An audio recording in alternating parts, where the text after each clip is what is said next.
Uma coisa que entra naquela questão também do incentivo dos jovens para com as crianças nas escolas e tudo, você incentivar, de que maneira você consegue incentivar os jovens a ler, né?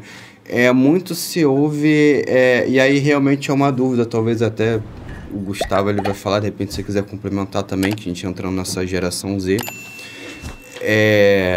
Muito se fala do incentivo à literatura para os jovens, só que através de literatura, claro, o próprio Gustavo uma vez comentou que ele gosta muito de passar Dom Casmurro para as crianças, os jovens e tal. Na minha época, por exemplo, na escola, tinha uma série de livros, você certamente vai saber qual é, daquele Vagalume.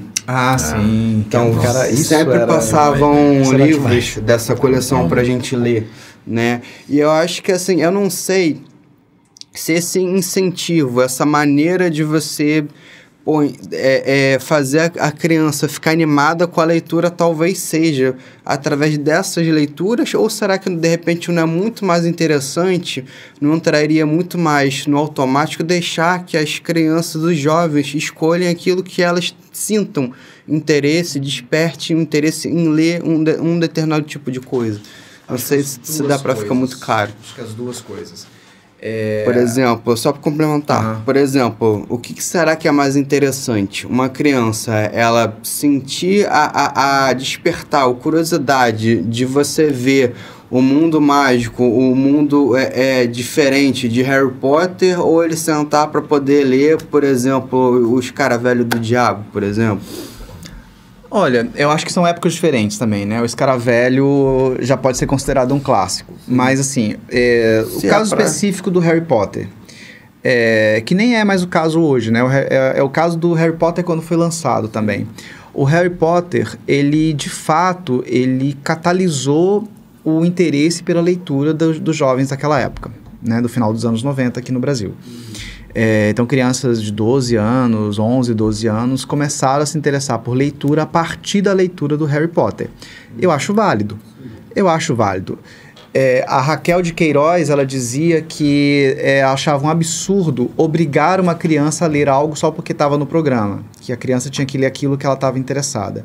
O Dom Casmurro tem que ser apresentado, porque é um clássico brasileiro. Com essa vertente, assim. Não, mas assim, eu acho que as duas coisas têm que se complementar, porque também, se a criança for ler só aquilo que interessa a ela, ela nunca vai chegar no Machado de Assis. Mas aí você não acha que, de repente, como é a questão do incentivo, ela pegando um tipo de leitura, às vezes você não corre risco de ter um efeito ao contrário, de desincentivar ao invés de incentivar? Não, se você apresentar da maneira correta. O Dom Casmurro é um livro super interessante, é o nosso Otelo. Então, assim, acho que tudo é a forma com que você apresenta. E não tem só o Dom Casmurro, né? O Machado tem contos de fantasia que são incríveis.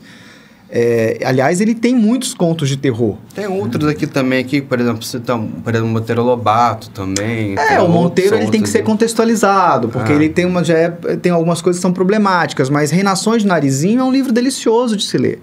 Então, assim, tudo tem que ser a forma com que você apresenta esse livro. Eu não apresentaria um Lima Barreto para um adolescente de 13 anos, porque Um Triste Fim de Policarpo Quaresma não é uma leitura simples.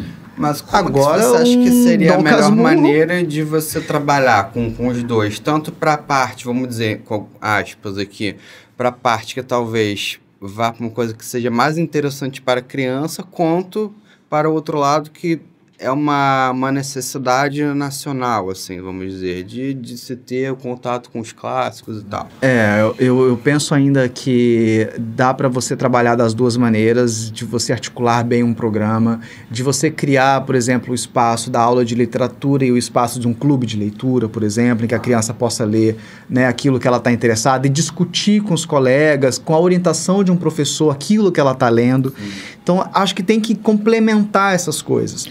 E além disso, acima disso, ou acima não, paralelamente, acho que a presença de todas as pessoas que acompanham a criança, a começar pela família, ela é fundamental, porque a gente pega a nossa própria experiência, né?